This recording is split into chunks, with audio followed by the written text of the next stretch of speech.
Alright guys, so we're going to see how this is going to go. I'm recording these on my phone and then uploading them to YouTube. This is going to be our little sports talk thing. Want to invite everybody to our first one. I'm here in my room, which is just lit by a lamp. As you see, I got some of my sports and gaming stuff behind me. This is, I'll probably be just doing it from this room. And we're just going to kind of do this on Monday nights for a little while. And we're going to try to go over kind of some stuff that went on during the week with wrestling and football, basketball, hockey, and baseball. The major North American sports. We'll cover football if soccer. We'll cover that, if there's a World Cup or something that's going on at that point. There's really, and also we're going to try to cover a little bit of NASCAR and some other sports as well. We'll just kind of briefly touch on certain ones. But what I want to do is just kind of, talk about, the sports that are going on. Mostly what it's going to be is kind of thoughts and processes on what's going on, and like in the NFL and other stuff, if somebody gets traded or somebody goes to another team. I'm kind of doing this after the NHL trade deadline because there was only a couple things on the NHL trade deadline I even wanted to talk about.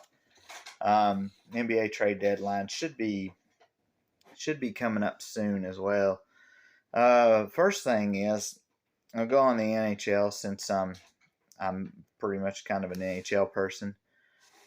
Something happened kind of weird during the trade deadline that I haven't really seen happen before. Two players got traded to two different teams within about 48 hours. One of them was Jonathan Quick. He got traded from the second place Kings, Los Angeles Kings, where he had been for many years, and went and got traded to Columbus, who is the worst team right now statistically in the league. And in less than about 24 hours, he got traded back to he got traded over to the Las Vegas Golden Knights, who are number one in the West. So he went from a second place team in the Pacific to the worst place team in the league to the first place team in the Pacific. So that's kind of odd. Plus, Columbus actually took his contract and actually will have to pay the amount left on the contract, which is kind of weird. It's a head scratcher because why did you pick somebody up? And the trades didn't really make a whole lot of sense. Most people were trading for picks or for just other players that maybe some of us haven't heard of or so. But it's just really a head scratcher because why would you want to pay for something that you didn't have? Well, somebody that you're going to trade off, and you really didn't get back anything off the investment anyway. It's a head scratcher. The other one was a guy from Tampa Bay. I was struggling to remember. I think it was Namestnikov. And Namestnikov, same thing happened there. He got traded to another team. I'm not really sure. I don't really remember who it was. I didn't have a lot of time to write a lot of it down. He got traded to a different team, and then 24 hours later, he got shipped off to another team. But Tampa Bay kept his contract, so they'll have to pay his contract. Kind of go over in hockey in the standings right now. The Boston Bruins lead the league. They actually set a record for the fastest team to 100 points. They done it in, I believe it was 61 games. It was previously held by the Montreal Canadiens of a in the 62 games. For those of you that don't know, they play 82 games in hockey, and then the playoffs start. So usually if a team gets 100 points, usually you're going to be assured a playoff spot because 100 point, like you can only get 164 total points because each game, a win counts as 2 points, a loss doesn't count as anything. If you go into overtime and you lose in a shootout or you lose in overtime, you still get a point. So if worst comes to worst, you try to go to overtime to try to get you a point. I'm trying to work with the lighting in this room. So we might not be doing it from this room because I'm having to fight with this lighting. Not much to speak. Well, like I said, Boston is the best team right at the moment. I think Carolina's leading the Metro Division. Vegas is leading out west. I believe they're the best team out west, and I think the Dallas Stars are the top team. A lot of teams made a lot of trades and things and got better, and some of them were New Jersey and Carolina. The team that made the most moves, though, was, strangely enough, was Toronto. Toronto now has all the pieces to get the job done. They've been getting knocked out in the first round for the last 5 or 6 years. If you don't win it this year, it ain't going to happen. So you better get your butts in gear if you're Toronto, and you better get it done. Because this is probably the best team you're going to have, the best chance you're going to have. Speaking of that, Austin Matthews took a slap shot to the knee the other day. He's kind of questionable, and for the Maple Leafs, so we'll see how that goes. The only other thing to say was there's talk around the league of expansion teams. Of course, the last 2 expansion teams were the Seattle Kraken that came in a couple of years ago, and the Golden Knights, who came in about 5 years ago. Before that, the expansion included the Columbus Blue Jackets, the Nashville Predators.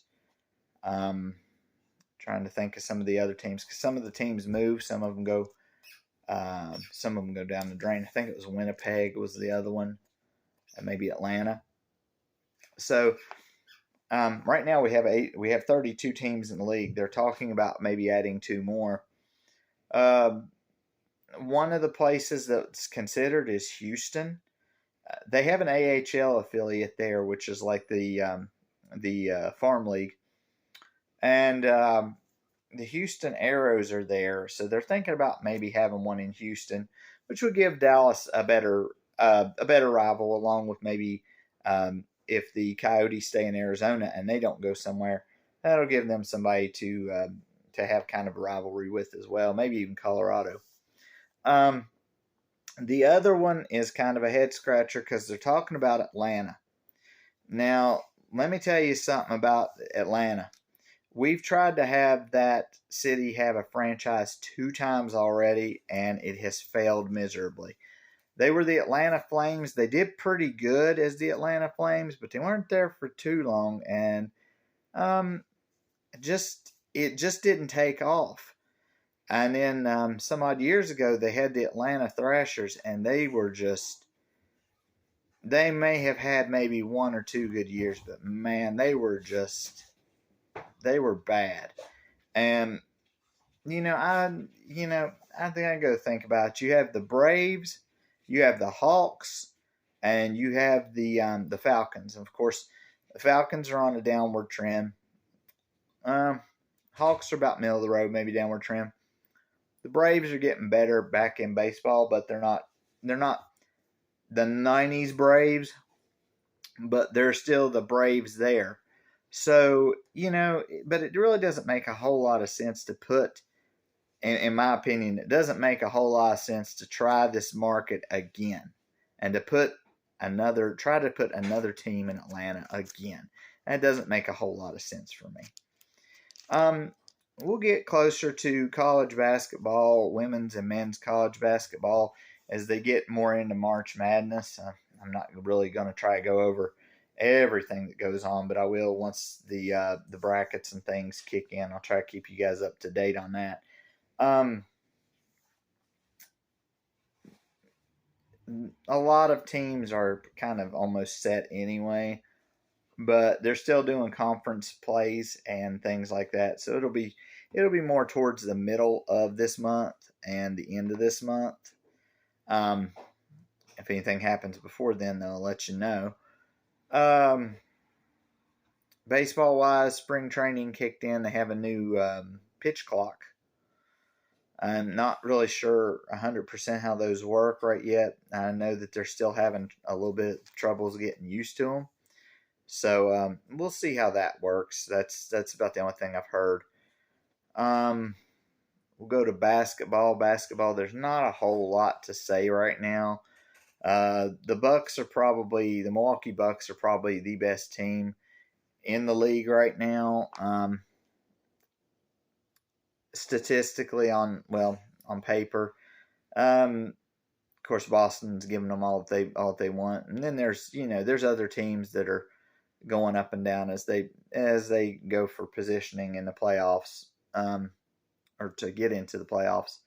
What I thought was kind of funny was LeBron James he's going to be out probably for the rest of the year, and the Lakers are on.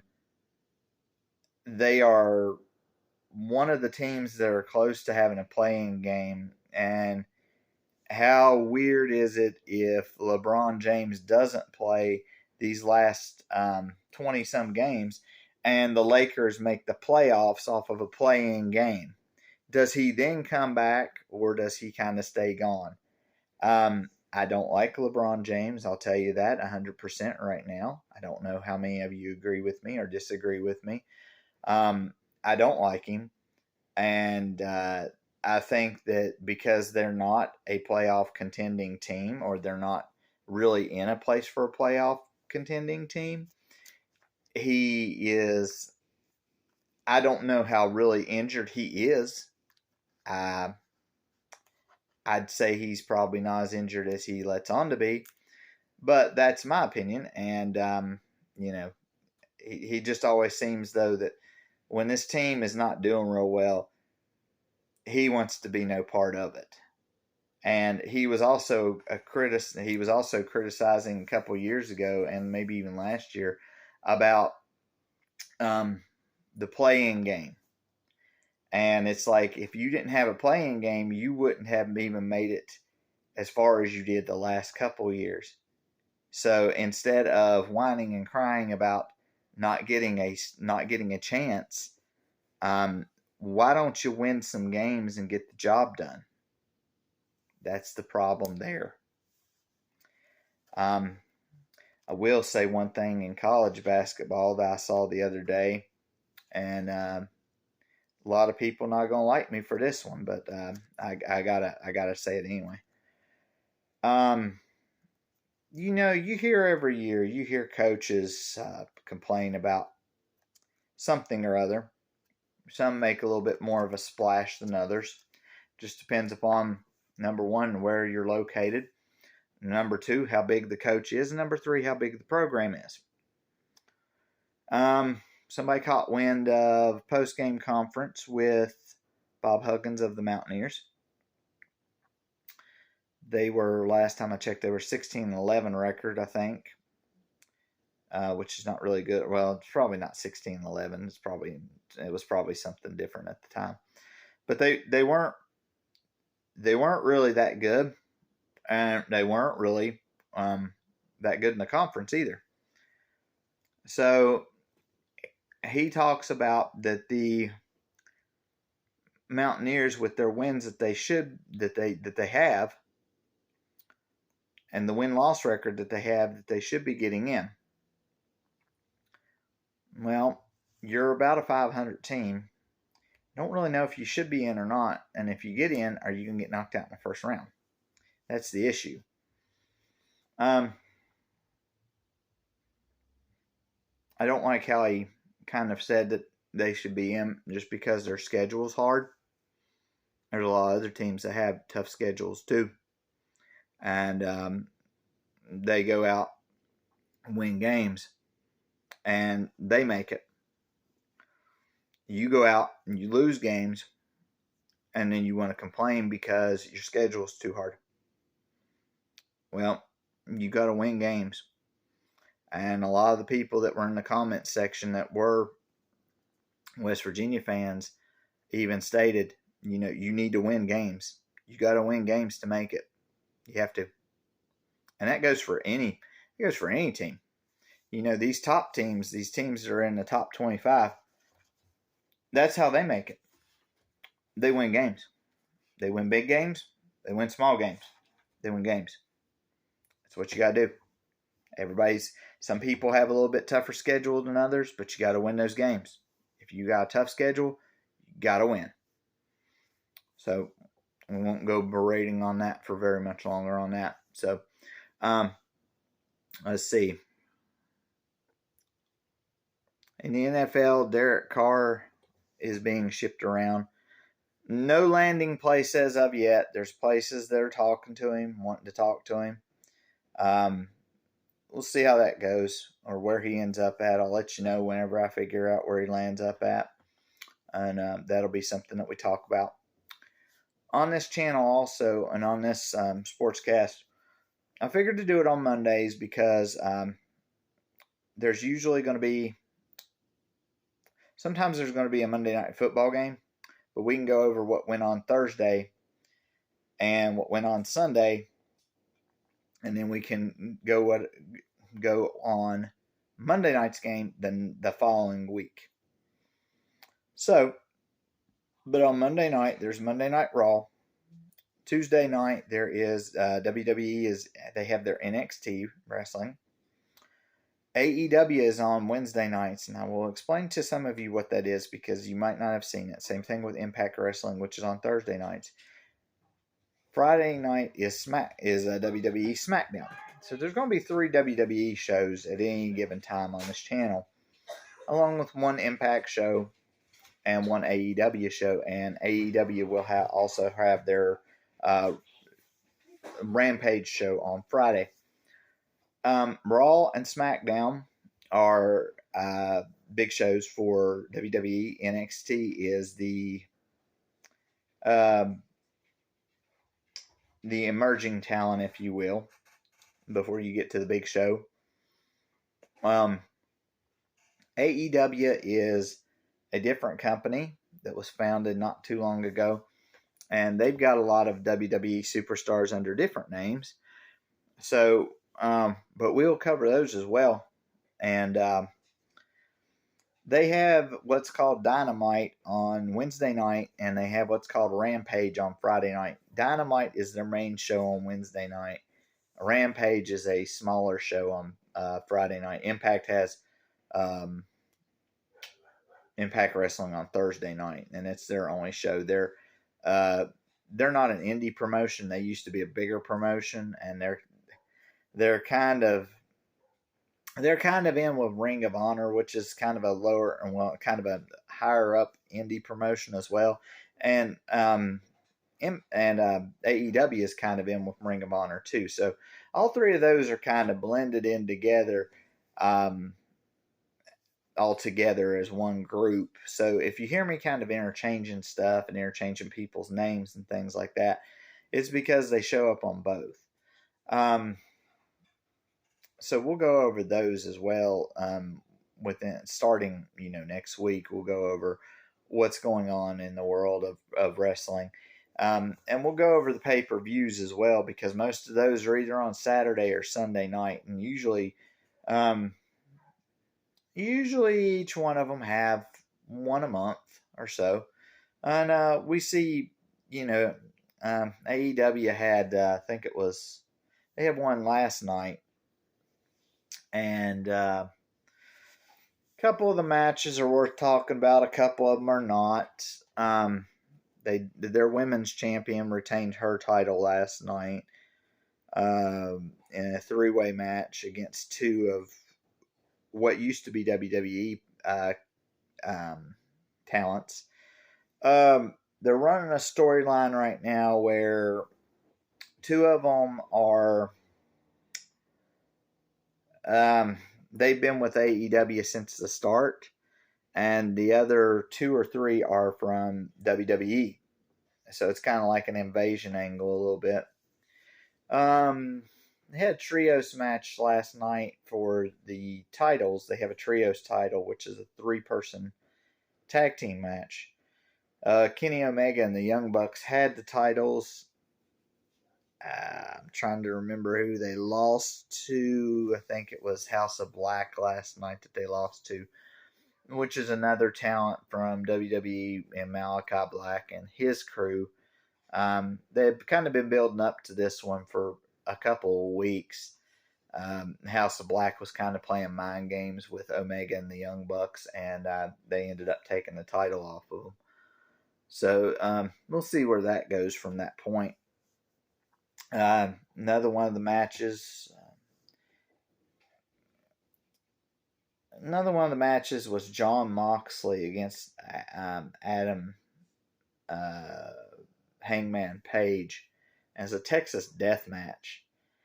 And yeah, you guys might remember Jon Moxley from WWE. He was under the name Dean Ambrose.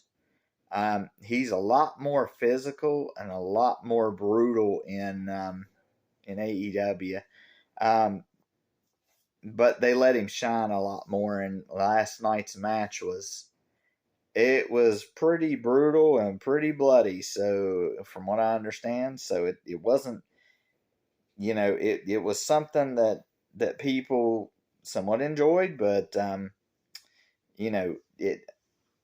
it drew the fans in, and they were in for it. So they were, it ended up with Moxley getting hung over the top rope with I think it was with a chain maybe, and ended up tapping out of his own design. Actually, I think he went for a clothesline.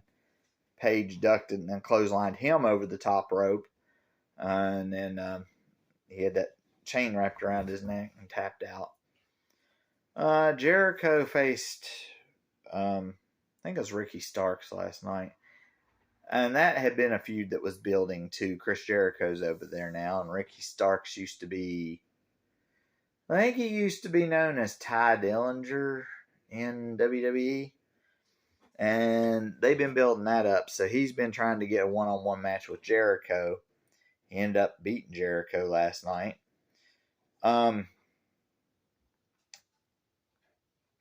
Samoa Joe is now wrestling kind of Ring of Honor and AEW. He lost the Ring of Honor TV title, I think it was, to Wardlow from NXT. So we'll see how that goes with him with title defenses. The big match was MJF against,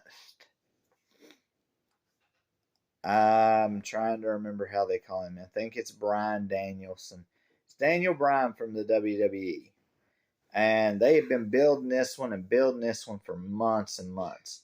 And it was an Iron Man match. MJF, of course, uses underhanded tactics to win the match. They said it was a pretty good match. Probably decent.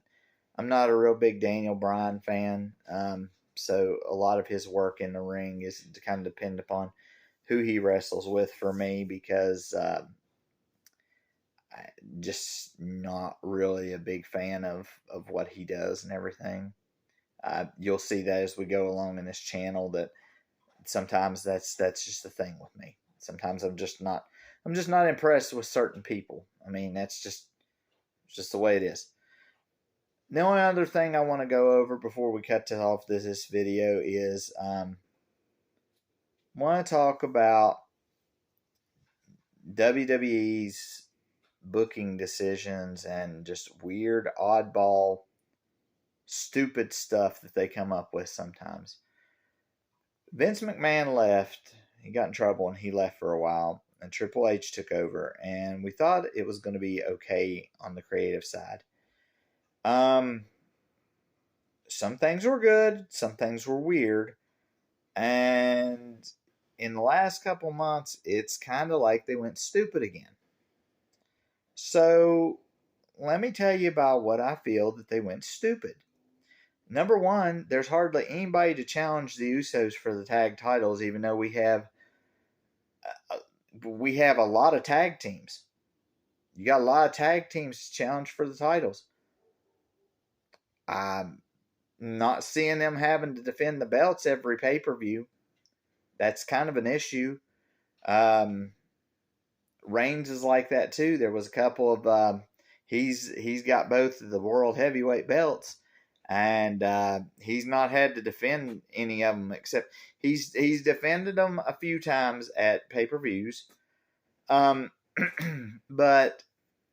my main thought process is couple months ago was the Royal Rumble back in January. I didn't really see anybody in the Royal Rumble that should have been able to take the belt off of Reigns. And as a matter of fact, I think it was Kevin Owens that was facing him that night. He should have dropped the belt to Owens. Should have dropped the belt to Owens. That didn't happen. So I was thinking, well, they'll go at a different angle. Maybe there's something I'm missing that I didn't see. So Cody Rhodes wins the Royal Rumble. Yeah, Cody Rhodes is back. He was in AEW for a while, and now he's back in WWE. And he wins the Rumble, and I'm thinking, okay, this is not good because I don't like Rhodes as the title holder. I think it's a really bad move, and it's a really rash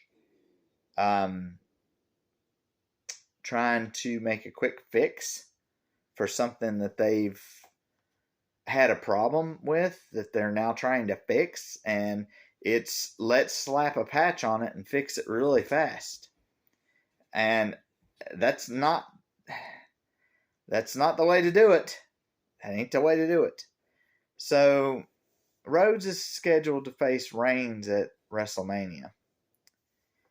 So they come up with this idea to put Sami Zayn, who's in a storyline with Roman Reigns, have him turn on Roman and have him face him at Elimination Chamber. Now, imagine this. You go to Elimination Chamber. You're going to enjoy the event because you got 2 Elimination Chambers and, a bunch of other matches that are pretty good. Going to be pretty good. Your main event is Roman Reigns against Sami Zayn for the World Heavyweight Championship. Now, good and well Zayn's not going to win the match. Roman's going to win the match because they done booked in up ahead WrestleMania. They done said it's going to be Reigns against Rhodes. So we have this match with Sami Zayn, and I'm thinking, we already know who's going to win. We know Reigns is going to win because you want Reigns versus Rhodes. You don't want Zayn versus Rhodes because that wasn't the plan in the first place. Why did you even have him defend the belt against Zayn if we're not going to have something? The only way to fix this situation, and that's not good either. That's not good either, is you would have at WrestleMania, you're going to have maybe they might do this. I don't know. They might even throw us a curveball. It's hard to tell. It's supposed to be Reigns against Rhodes. I'm looking at it and I'm thinking it's probably going to be Reigns against Rhodes against Zayn. Zayn does not need the title. He's popular amongst the fans somewhat, but he's not popular enough to carry the company. Reigns is still popular enough to carry the company. But I'd like to see somebody take the belt off of him at some point. Now, you got Rhodes. Rhodes is not good enough to carry the company either. He just came back from injury. What's to say that he doesn't turn around and get injured after he comes back right now? Yeah, I know you won the Royal Rumble. That was a bad decision, but there wasn't hardly anybody in the Royal Rumble worth anything. So I'm sitting there and I'm thinking, man, if I would have been at that show, at that Elimination Chamber show, I'd have gotten a little bit ticked because I'd have got cheated out of my money. Because you knew who was going to already win the title match anyway. I mean, you just have to enjoy the rest of the card. And that would suck. I mean, I feel bad for people like that paid good money to see maybe a title match. Of course, then again, we've let which one is it? Is it one of the Paul brothers, Jake Paul or Logan Paul? It doesn't really matter. They were facing Reigns one match there. That was oh gosh, that was so. We don't need that again. We don't. They don't even need to be in wrestling to begin with. That's some of these people don't even need to be in wrestling. You just don't. They don't need to be there. They don't need to be there. They're there and they're good for a sideshow distraction, but you do not need to be a wrestler in the ring full time. Does not need to be done. That is stupid, ignorant decision making on the part of the bookers. It's like, I know you want to get people to tune in and everything, but you can't have these people in a wrestling ring. We know they're not professionals, and we know the match is going to look sloppy. We know what it's going to look like. So I mean, some of the fans are, oh yeah, and I'm sitting here and I'm like, oh gosh, I hope somebody doesn't get injured. That's my thought process is, I hope somebody doesn't get injured or have like a broken neck or something like that. I hope something like that don't happen. But I mean, that's what happens when you throw somebody in there like that. You know, you might suffer an injury, or they might suffer an injury because they take a move wrong or something. It doesn't work well. I mean, yeah, it probably draws some of the fans, but it doesn't work well. You can't just keep doing that. And I know you got to build talent, but you got a whole pool of talent down in NXT. I'm sure you got some more down in the Performance Center that are trying to get into the business and everything. Work with them. Get them up there. Work with them. Don't just throw people just here and there and everything else. It boggles my mind. It boggles my mind sometimes on their decision making, and just I don't understand sometimes what they're trying to do. I have no idea. I think that's about all I got for this week. Next week we'll probably go over wrestling that happens this week, and maybe some more stuff that goes on in sports.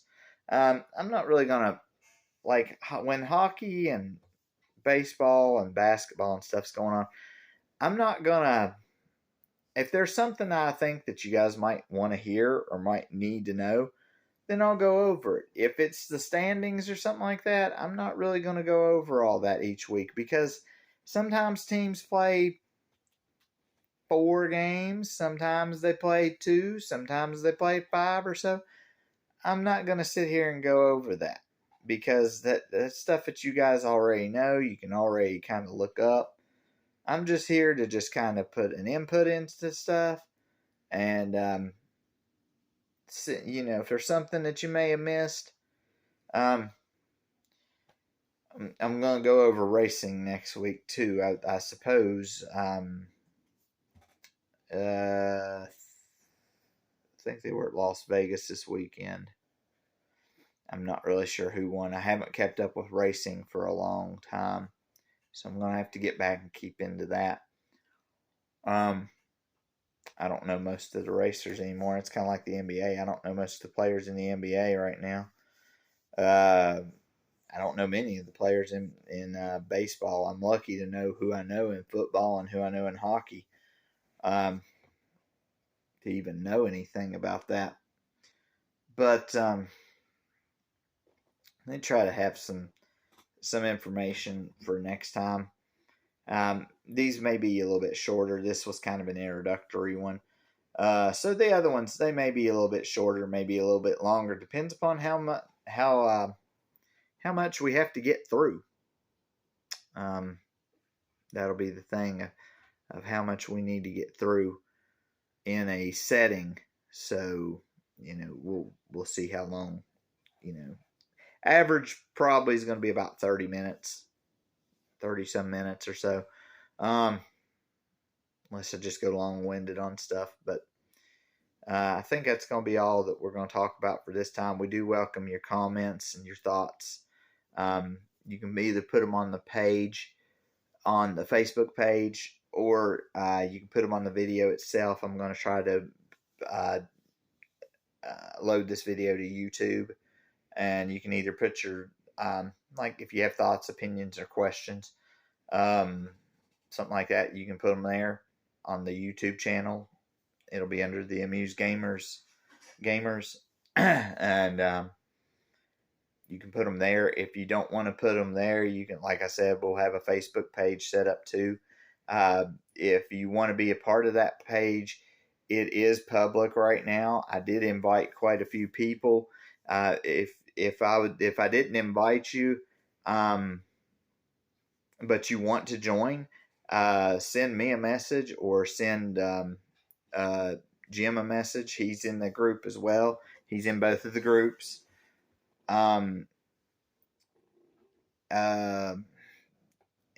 Send me or him a message, and we'll get you invited in there, and you can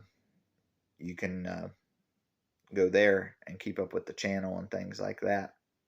So, but until next time, we will see you later.